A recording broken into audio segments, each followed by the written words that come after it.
What's cracking, family? T-Money down in the dungeon Wednesday evening.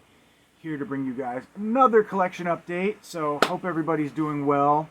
Get ready because this is going to be a pretty big update. A lot of stuff to show you guys. So, let's dive right in. First up, we have shout out to Retro Horror and Reject Films, my two homies. They had suggested that I pick this bad boy up, and how could I pass? The great Boris Karloff Frankenstein NECA figure, so that is super cool. I'm not even going to attempt to like show you guys the detail because this camera fucking sucks. But yeah, so there you go. You get a little laid back glimpse of it. But yeah, this is really cool NECA figure. I'm gonna try and move kind of quick because I have a lot of stuff and I gotta eat dinner. So, but it's really nice. I have the house to myself for a week, so rock on. Call some strippers up. Have a good old time. No, I'm just kidding. But yeah, baby. Bought a couple records, even though I don't have a player. From Waxwork Records. I couldn't pass up on this. The artwork is phenomenal. And someday I will have a record player and I will be jamming out to these amazing Waxwork records. Lords of Salem. Super cool. I missed out on like the uber rare, like it was just like a fucking box thing that it came in, but I grabbed the Lord. I love Rob Zombie's soundtracks. I'm not really a huge fan of. I like some of his movies.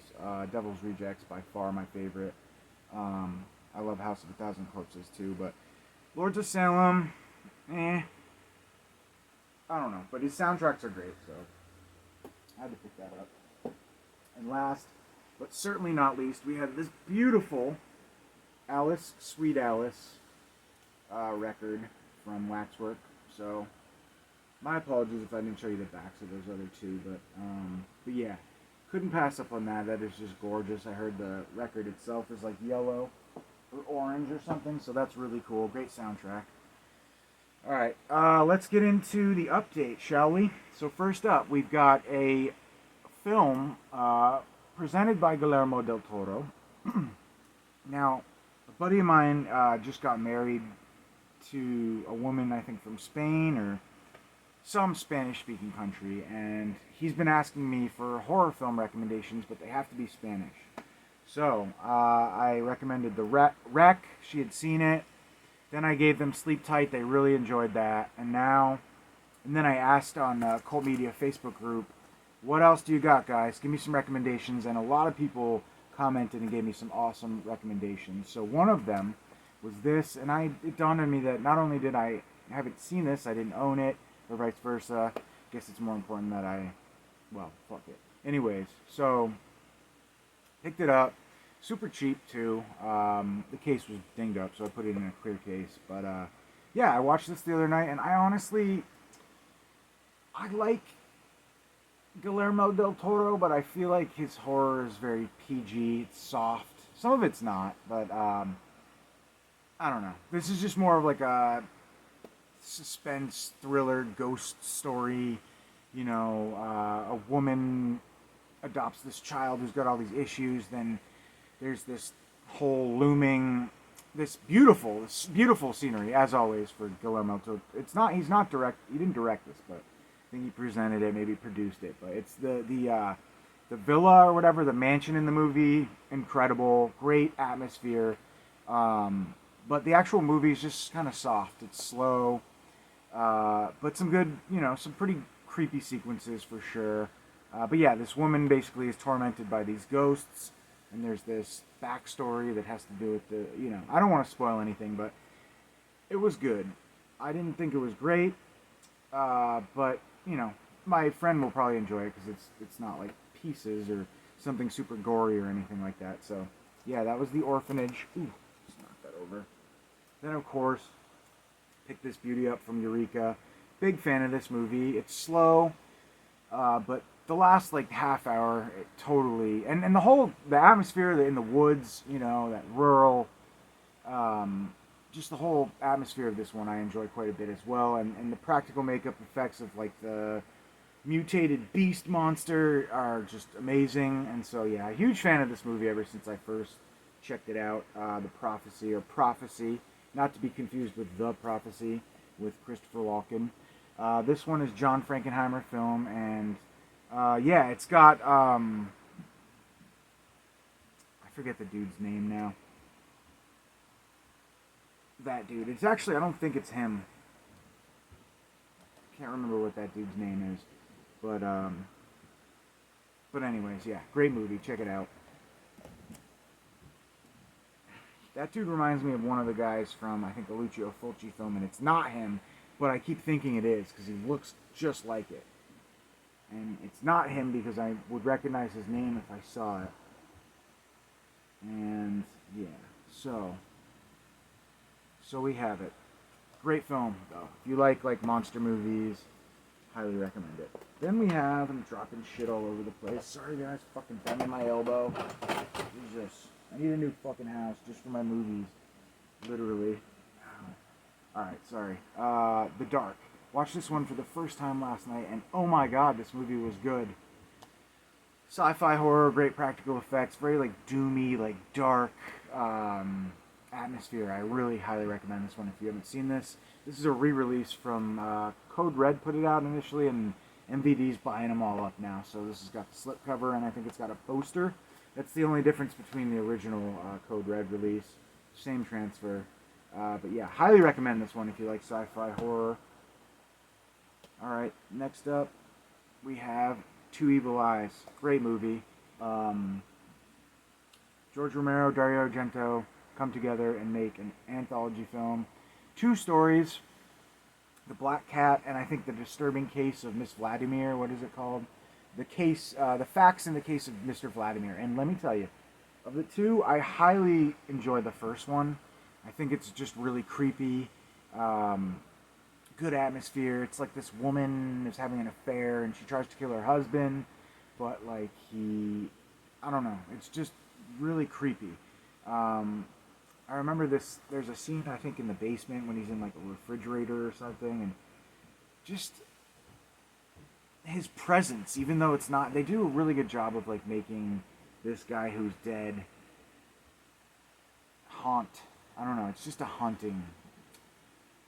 That was a horrible description, but I highly recommend it. If anything, just for the first one. I don't remember the Black Cat being my fave, but I'll have to rewatch that one. It's been a while. But yeah, great. This is 4K, new one from Blue Underground, so that's super cool. Then we have one from the late, I don't know actually, is Gene Roland still alive? I was going to say the late, great Gene Roland. I'm not really a fan of, Gene Roland did a lot of sexploitation, sexual stuff, all the vampire, Shiver of the Vampire, all his sexual vampire films. And then he did just some straight up sexploitation, which I think this one is. But I really like Fascination, the Iron Cross or something, the Iron something, the one that takes place with the couple. They go into the woods and they get lost basically, and that's the whole movie. And there's this creepy clown. It's just really, really, really atmospheric, and I highly recommend it. It's called the Iron Gates, the Iron Cross, something like that. I love it. And then, of course, Grapes of Death. I absolutely love the Grapes of Death. So, big Gene Roland fan, sort of. I like 50%. I don't know. I like a lot of his stuff, but then some of it I'm not so into. But I love the sexual element to any movie, really. I mean, what can I say? But the pure sexual stuff, not as big of a fan of. But I've never seen this movie, so I don't know what I'm talking about as far as this one goes. But this is from Le Chat qui Fume, French company that puts out some really amazing releases. So yeah, got this one. Probably some really sexy sequences in that one. Sorry, I thought I heard my phone ringing. My bad. Alright, and I guess last up, since I've been going on for 10 minutes already, I will share with you guys I think it's the July bundle from Imprint, Viavision. They put out some amazing stuff. I think this was delayed, but this is the Silver Scream Cinema box set. And it has 6 films. The Phantom Speaks, 1945. The Vampire's Ghost, 1945. Return of the Ape Man, 1944. Valley of the Zombies, 46. She-Devil, 1957, and The Unknown Terror, 1957. They all have like commentaries. They all have. They're all 1080p presentation. Obviously, they're fucking Blu-rays. I don't need to say that. But yeah, it's that pull off the top box set style, super hard box, really, really high quality. So there's that one. And then this one. And Imprint usually puts out a lot of like different stuff. Action, thrillers, ghost stories, horror, all different, like all different kinds of films. So I felt like the July bundle was especially my style because it was more horror. It was heavy horror. Excuse me. Losing my voice. But we have this beautiful box set as well with some great films. 4 gothic horror films, Countess Dracula, which I adore. I love that movie so much. And then Hands of the Ripper, Twins of Evil, and Vampire Circus. All 4 of these movies are great. They've all been released by Synapse as well, I believe, standard Blu-ray editions. But I had to pick this up just because I'm such a big fan of all of these. This is like my 4 favorite Hammer horror movies in one freaking box. So how cool is that? Yeah, great stuff. So you've got tons of special features, audio commentaries, documentaries,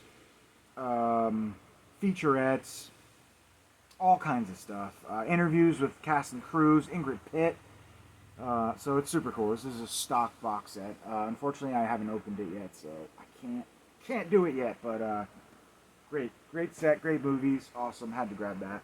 And then here's a couple more. I think I did show these off. The Awakening, Mothman Prophecies, and then Dead Zone, and also one other, The Haunting, The Haunted rather, and 2 more. Sorry.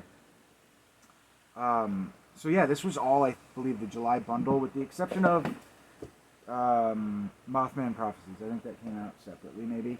But yeah, it was Dead Zone, which just came out from Scream Factory. Haunted, film I've never seen, and Brotherhood of Satan, a story of contemporary family witchcraft in California. Another one I have not seen, so that's awesome. From 1971, so during the day, witches look like everyone else, but at night, a demon spirit of madness and murder holds a California town in the grip of terror. So awesome. Really cool stuff. Yep. Can't wait to check all these bad boys out. So that was a hell of a bundle for, I think it was July. Might have been August. So Imprint, killing it lately. Killing it, absolutely. If you love horror, it's definitely their bundle. All right. I said I was going to end this. I'll do a couple more just because I realized that I haven't been going for that long. So grab this double feature from Umbrella, Tarantula, and The Incredible Shrinking Man. I love The Incredible Shrinking Man. My dad would always watch this movie growing up, and I just remember, like, on the boat in the beginning, this shiny glitter, like, falls on him, and then he starts to shrink, and his wife, like, puts him in, like, a birdhouse or a cat. I think it's like I don't know, is it a cat? Is it like a dollhouse or something? And he's chased by a spider in the basement, and it's just epic.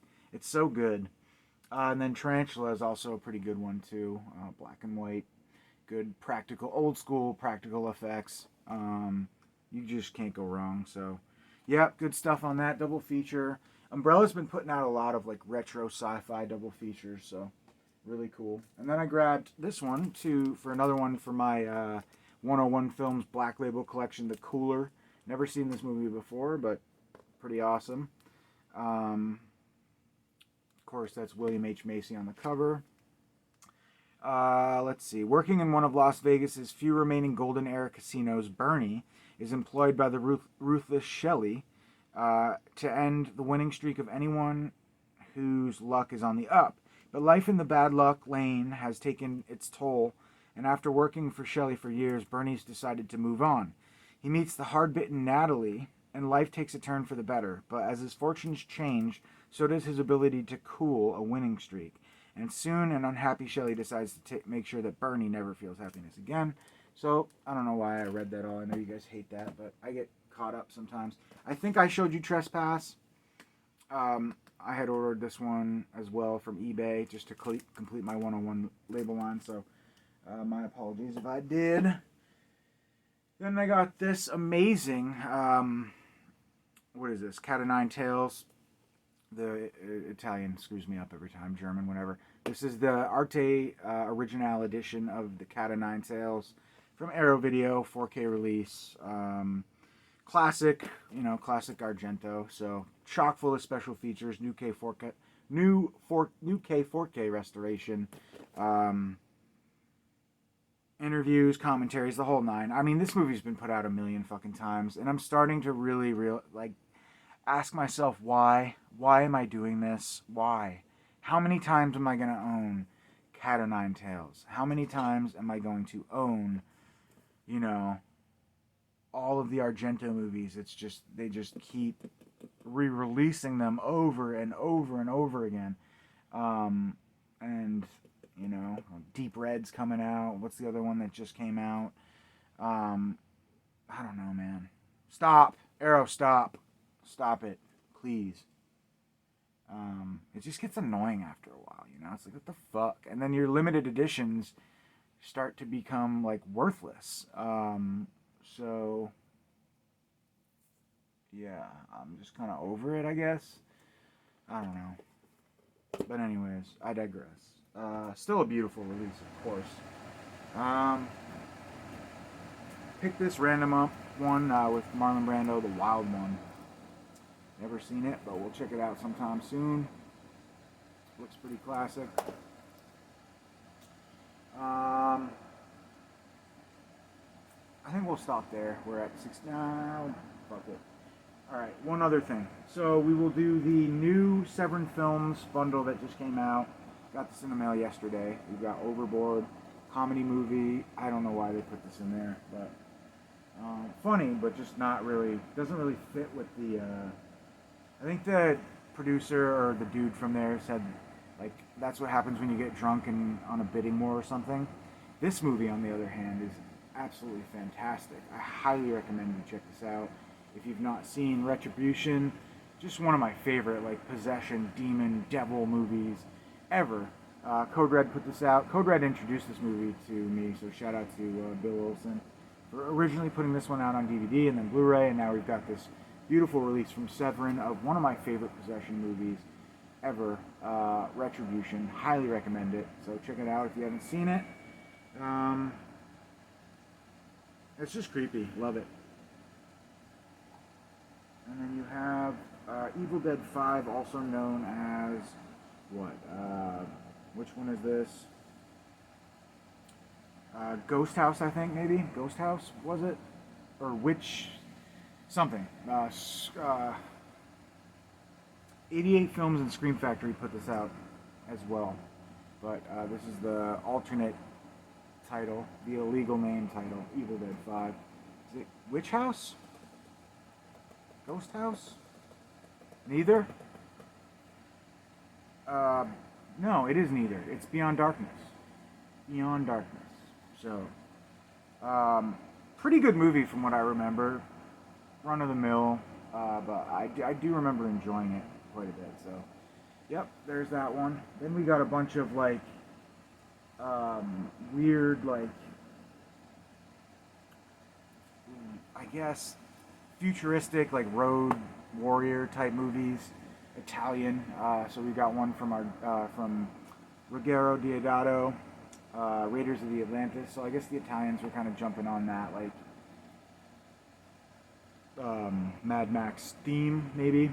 And then we have one from Filchi, which I'm sorry, Joe D'Amato. So all the big hitters kind of had their hand, and Severin got them all.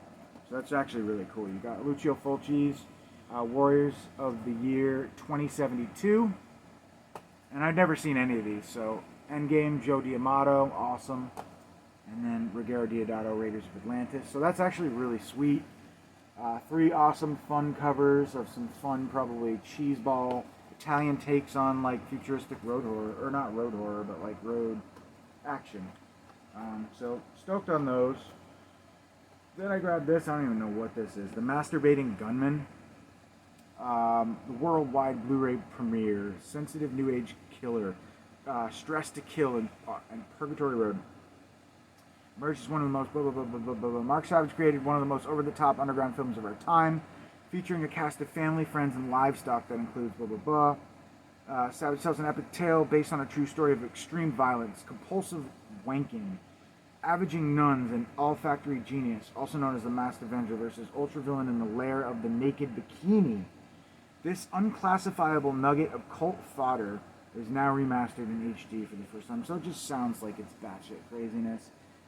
I might get down on that, though. Alright, and then we have Black Boots Leather Whip, another sexploitation film. Franco's least seen but wildest effort, so we got a new one from Franco. Neo-noir 80s Franco, so that's cool. Severin killing it over the last couple months. I think I'm just bleeding into the August bundle, so I just showed you the Nuclear Meltdown bundle, and now we're with the August bundle, so no one heard the scream. I'm actually really excited to check this one out. I've never seen this before, but it is one that I'm definitely into checking. American disc premiere of De La Iglesia Suspense Shocker. 1 year after Cannibal Man, defiant Basque filmmaker co-wrote and directed this twisted thriller, his last under Spain's repressive Franco regime. This instantly made him the father of the Spanish giallo. When a woman spies her neighbor disposing of his wife's corpse, she will cross the line from witness to accomplice to something far more depraved. So it just sounds awesome. No one heard the scream of fear. No one heard the scream of fear. I didn't know. I added that in. No one heard the scream. No one heard the motherfucking scream. So yeah, a bunch of Iglesia films that I am not familiar with. We've got another Jess Franco film, The House of Lost Women. Another sexploitation film, probably from the 80s, early 80s. And then Iglesia's Quino Key Collection, Navajeros, El Pico, and El Pico 2. Navajeros, El Pico, and El Pico 2. So, short for quincalero, delinquent, and pronounced kinky, it was a brutal subgenre of juvenile gang dramas produced in the 70s and 80s Spain, and then Iglesia had his hand at the film. So you have those three. And last but not least, the long-awaited, highly anticipated Blu-ray release of the long-out-of-print DVD, Cannibal Man. A movie that I have been trying to watch for years. I was never able to pick up the DVD of this movie, never seen it before, and now I finally hold this in my hands. The long-lost Iglesia classic, Cannibal Man. Well, questionable classic, Cannibal Man. Not just another horror gore flick, but a dark, intelligent study of one man's descent into madness. So I'm really stoked to check this one out. Cannibal Man, Severin Films. Alright guys, that is it. I am done. Have a great night. Thank you for watching as always, and I will see you very soon.